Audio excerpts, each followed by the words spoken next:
300 Real না দিলে block খুলবে না, 500 রিয়াল না দিলে ব্লক খুলবে না। এমন ওমানগুলার কি অবস্থা আপনারা সবাই কমেন্টের মধ্যে জানাবেন। আসলে মানুষ বিপদে রাখলে, মানুষ আটকে রাখলে আল্লাহ তাদের পাশে দাঁড়ায়, এটাই কিন্তু তার প্রমাণ। আমাদের হাজার হাজার বাংলাদেশের মানুষ, ইন্ডিয়ান, পাকিস্তানি, কত হাজার হাজার মানুষ এখানে অবৈধ রয়েছে। তাদের থেকে যেমনি পারতেছে তেমনি কিন্তু টাকা হাতিয়ে নেওয়ার চেষ্টা করতেছে ওমানিরা। বলকও দিছে, বলক তোলার জন্য 300, 400, 500, 600, কিন্তু এই সুযোগটা চলে গেছে। ওমান সরকার আপনাদের জন্য যে খুশি সংবাদটা দিছে অবশ্যই সবাই কাজে লাগাবেন। সেটা হচ্ছে যে যারা দীর্ঘদিন ধরে অবৈধ আছেন, 4 বছর, 5 বছর, 6 বছর হয়ে গেছে, সবাই ভিসা পতাকা লাগানোর চেষ্টা করুন। কোনো জরিমানা ছাড়া ভিসা পতাকা আপনি নবায়ন করতে পারবেন, লাগাইতে পারবেন নতুন অভাব ধরে। কিন্তু পাসপোর্ট যদি ব্লক থাকে, সেই পাসপোর্টের বিষয় নিয়ে কাছে, পাসপোর্ট যদি ব্লক থাকে, সেই পাসপোর্টের ব্লকটা অটোমেটিক ওমান সরকার খুলে দিয়েছে। সবার বৈধ হওয়ার জন্য সবার ব্লক খুলে দিছে।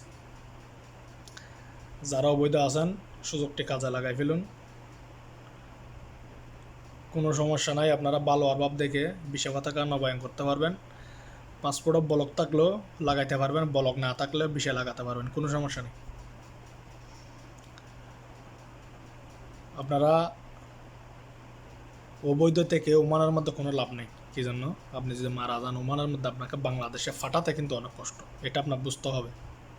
আপনার ফ্যামিলি আছে, মা আছে, বাপ আছে, বউ আছে, বাচ্চা আছে, অনেকেই। অবৈধ থেকে কী করবেন? একটা হাত পা ভেঙে গেছে, চিকিৎসার জন্য অনেক সমস্যা। তার জন্য সবাই ভিসা পতাকা লাগানোর চেষ্টা করুন। ভিসা পতাকা ছাড়া কোনো দাম নেই। আর যারা ওমানে থাকতে চান না, চলে যাবেন। আউটপাস চলতেছে, চলে যেতে পারবেন। যাদের পাসপোর্ট নাই, আর বাবা পাসপোর্ট দিতেছে না, খাল্লি বাল্লি করুন। পাসপোর্ট এম্বাসিতে গিয়ে নতুন বানাই ফেলুন। ফটোকপি থাকলে অটোমেটিক পাসপোর্ট চলে আসবে, কোনো সমস্যা নেই। পাসপোর্ট বানাতে পারবেন, কোনো সমস্যা নেই। পাসপোর্ট বানাই ফেলুন, ভিসা নবায়ন করুন, নতুন আরবাব ধরুন, ভালো দেখে আরবাব ধরে ভিসা পতাকা লাগানোর চেষ্টা করুন। ভিডিওটি সবাই বেশি বেশি করে শেয়ার করবেন, যাতে সবাই দেখে ভিডিওটি। সবাই সাবস্ক্রাইব করে নেবেন যারা সাবস্ক্রাইব করেন নাই, এবং প্রবাসীদের পাশে যতটুক পারি আমরা সবাই একজন আরেকজনের পাশে এরকম থাকার চেষ্টা করব। সবাই সবাইকে হেল্প করার চেষ্টা করব, কাউকে বিপদের মুখে ঠেলে দেব না। আশা করি সবাই বুঝতে পারছেন। সবাই ভালো থাকবেন, সুস্থ থাকবেন। সবাইকে ধন্যবাদ এবং আসসালামু আলাইকুম।